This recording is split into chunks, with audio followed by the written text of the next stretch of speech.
So here I am reading your comments on the Kermode Uncut site in response to my declaration last week that my favourite big budget flop movie is Howard the Duck, a film which I really like, really makes me laugh. And many of you have written into the blog saying, oh yeah, I loved it, or oh, I hated it. Many of you have also said you can't get hold of it, which is odd because it was actually recently reissued on Uncut DVD with all the racier bestiality jokes put back in again. If you're going to see Howard the Duck, you might as well see it uncut. Anyway, here are some more of your suggestions for great mega-budget flops.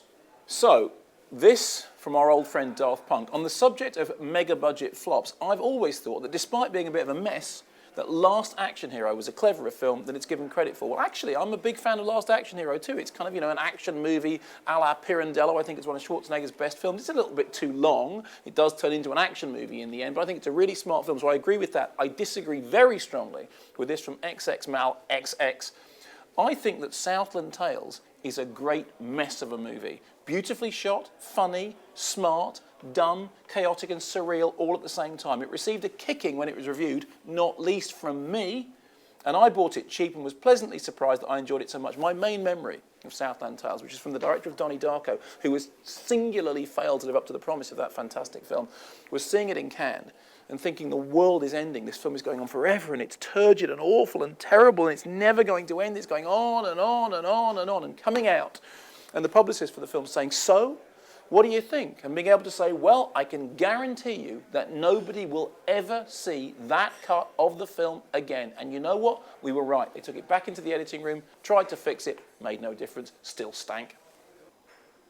This from Martian Pyramid, a popular choice. David Lynch's Dune. Was it the most expensive film ever made in its day? I don't think so, actually, but it was certainly a flop. You can certainly see a lot of the money on the screen, and what I really liked about it was that it was a space fantasy that didn't look a bit like Star Wars. It is, however, a total mess of a film. It's been restructured in various ways. It still doesn't make any sense at all. It does, however, give me a chance to mention, as I'm sure you're all aware, that there was famously going to be a version of Dune helmed by Alejandro Jodorowsky, which never happened, but is one of the great unmade movies. I've seen some of the storyboards for it. When I was making the Alien documentary, Giga was showing me some of the storyboards that he did for, the designs, and that looked really exciting. David Lynch's Dune, most famous for the fact that it features Sting coming out of a steam shower with a pair of wings on his knackers, which is pretty much the best thing he ever did.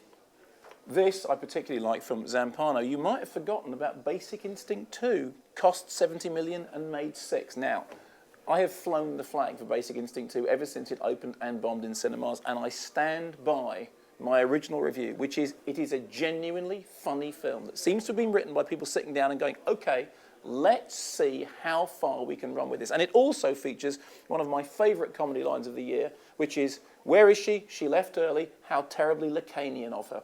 Just the last few now. This from Van Film. I seem to recall walking out of Wild Wild West, or as we called it at Radio 1, Wickety Wickety Wild Wild West, thinking, that was terrible, but I enjoyed it. Well, you were singly alone in that. This from Kubrick and Scott, would Showgirls fit the bill as a great box office bomb? Funnily enough, Showgirls has actually had a sort of resurrection as a Rocky Horror style camp classic. People go along and shout out the lines, which is probably funnier than watching the film itself. But finally, this from Stereoroid, a comment which echoed throughout the discussion. Did I just read somebody bad-mouthing Hudson Hawk? I thoroughly enjoyed Hudson Hawk. The running joke about his search for a cappuccino is even funnier in retrospect, coming from the pre-Starbucks era when only Italians and pretentious fops knew what a cappuccino was. My favourite memory of Hudson Hawk, well, two actually. I remember watching the film, sitting next to Kim Newman in, I think it was the Odeon Leicester Square, huge cinema.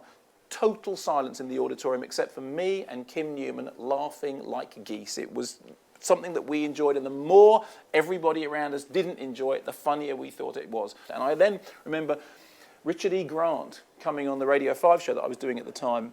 And I remember saying to him in what I thought was a friendly way, hey Richard, you were in Hudson Hawk and that movie bombed, but I really loved it. To which Richard E. Grant said, it was a pile of steaming hot donkey droppings and you are an idiot.